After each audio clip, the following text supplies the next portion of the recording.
Se você pegar a capa da revista The Economist dessa semana, e a gente recebe a revista aqui, tem lá um motor a combustão interna. Fala assim, que diabo é um negócio? É um motor de carro, que pode ser de gasolina, que pode ser diesel. Não é? E ele está arrebentadão no chão assim, e a revista está dizendo o seguinte, eles estão com os dias contados. E por quê? Porque, segundo a reportagem publicada no Economist, os carros, em curto prazo, vão ser movidos por motores ou elétricos ou então o chamado híbrido. Dá uma olhadinha aí. Congestionamentos, acidentes e toda a correria do dia a dia deve continuar nas ruas pelo mundo. Mas a tendência é que tudo isso fique cada dia mais silencioso. Isso se deve ao fato de que os tradicionais motores a combustão interna estão sendo substituídos pelos modelos elétricos e híbridos, que não fazem nenhum tipo de ruído. No Brasil, a situação ainda é complicada. O pouco incentivo para a compra dos carros movidos a energia elétrica e a pouca divulgação dos veículos ecológicos são algumas das barreiras encontradas pelos brasileiros. Em Londres, por exemplo, automóveis elétricos não pagam pedágio para entrar na cidade.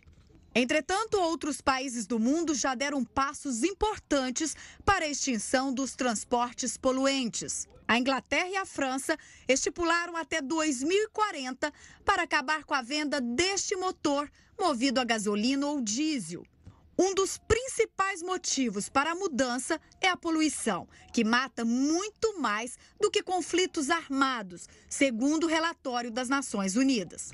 No Brasil, cerca de 570 mil crianças menores de 5 anos morrem devido a infecções respiratórias causadas pelos gases poluentes, alerta a Organização Mundial da Saúde. Apesar do grande lobby dos ambientalistas, ainda há uma indústria petrolífera forte e desinteressada na evolução para os transportes movidos à eletricidade. Entretanto, pode ser uma janela de oportunidade para países que são grandes produtores de eletricidade, como o nosso vizinho Paraguai. Mas, em alguns casos, a tecnologia sempre vence. Os Flintstones que me perdoem, mas o carro elétrico veio para ficar. O carro do Flintstone realmente não era um carro poluente, né? Foi bem lembrado aí. Bom, quem está aqui conosco é o Davi Martins. Davi é especialista do Greenpeace em mobilidade urbana e o nosso convidado. Davi, bem-vindo, prazer em conhecê-lo. Prazer. Davi, a gente falou aí da cidade de São Paulo, né?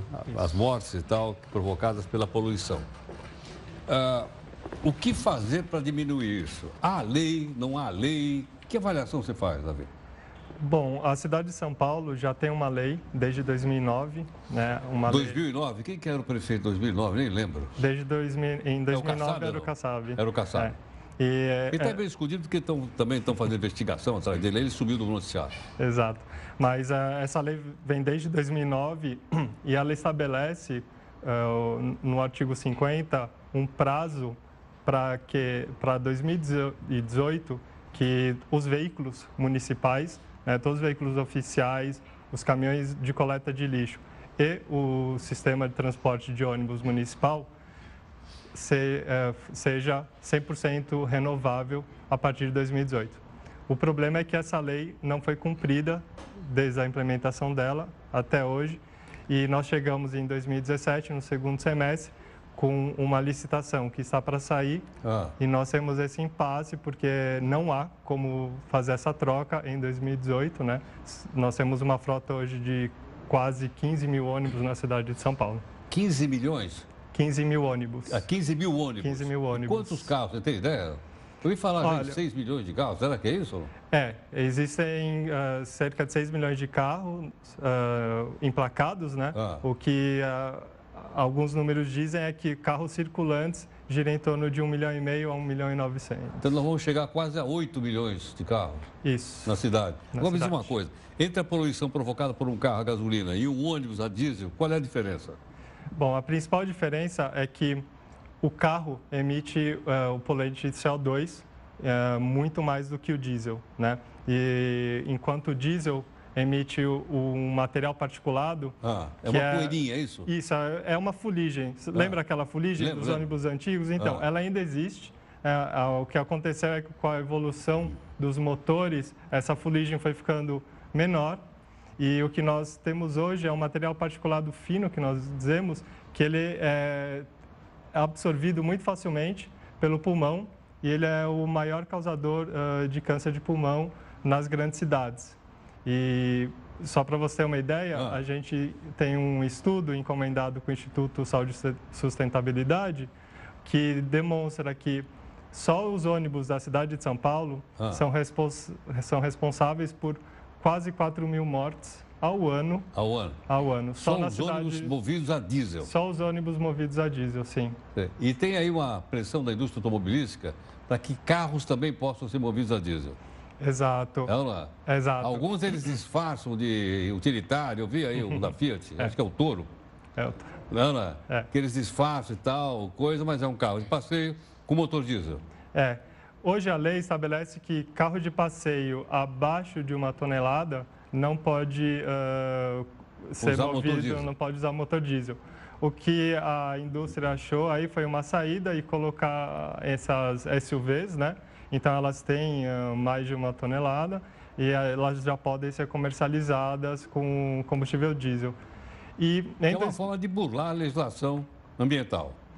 É uma forma de burlar a legislação ambiental. Agora, depois essas empresas vêm falar em compliance, em comprometimento com a sustentabilidade, que está preocupado está havendo um aquecimento do planeta. Papo furado, né? Papo furado. Tanto é que a gente teve aí em 2015, né, no final de 2015, a grande descoberta que a Volkswagen, na Alemanha, burlava os sistemas de qualidade do ar dos seus carros a diesel, né? Então, a indústria não está ajudando. Mas ela tomou uma multa lá braba, não foi, Lão? Sim, tomou. Tomou e agora está tendo que correr atrás desse prejuízo que ela mesma causou, né? Mas, com certeza, a gente acredita firmemente que os dias do motor a combustão estão contados, né? A gente tem iniciativas muito positivas vindas da Europa, de alguns estados dos Estados Unidos também. E uma notícia muito interessante é que a Alemanha, 3 cidades da Alemanha, Berlim, Hamburgo e Munique, publicaram no começo desse mês uma exigência das municipalidades para a indústria, que a indústria automotiva alemã comece a dar mais atenção para veículos elétricos, porque essas cidades querem banir todo o transporte público a diesel até 2030. Eu vi hoje uma notícia da Alemanha, de uma estrada na Alemanha só para caminhões elétricos, que eles inauguraram recentemente. Então a carga toda é transportada por caminhões elétricos. É uma estrada pequena ainda. Sim. Mas eu acho que é uma coisa importante. A gente falou aí de Londres, né? Que os carros elétricos não pagam pedágio para entrar no centro da cidade. Exato. Agora, aqui não tem nada, né? Não tem nenhum estímulo. Não, aqui não tem nenhum estímulo e recentemente a gente teve aí um desestímulo vindo da nossa Câmara dos Vereadores, né? Que o vereador Milton Leite colocou um projeto de lei para estender o prazo da transição, né, dos ônibus, da troca do diesel dos ônibus para combustíveis 100% renováveis por mais 20 anos. 20 anos? Por mais 20 anos. Então, nós temos aí agora tramitando na Câmara esse projeto de lei do Milton Leite, projeto de lei 300 desse ano, que é um desestímulo total e um retrocesso enorme para a cidade e que vai aí continuar causando mais mortes da população do município de São Paulo.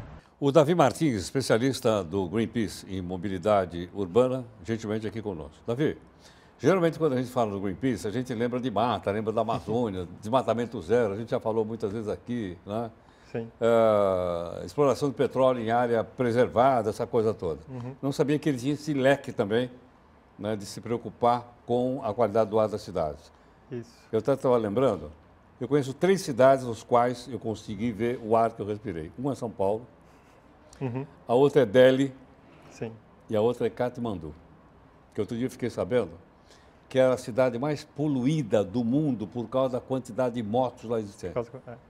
que uma moto polui proporcionalmente muito mais do que um carro. Sim, sim. A moto, devido a um sistema bastante defasado, né, de motorização, ela acaba poluindo mais que um automóvel, sim.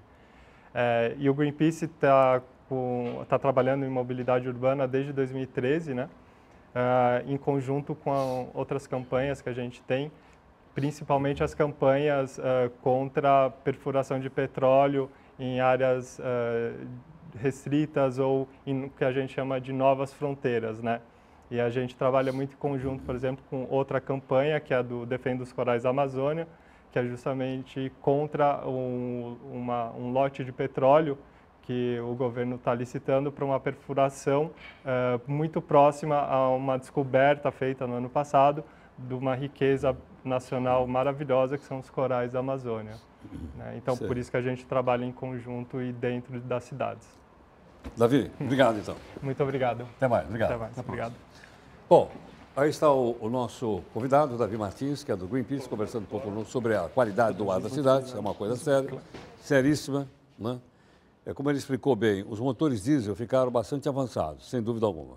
São muito mais poderosos, são muito mais eficientes, mas, como ele lembrou também, a quantidade, né, de fuligem que eles expelem é muito fininha, o que, obviamente, entra em contato com o pulmão é úmido e isso provoca doença. Já já a gente volta.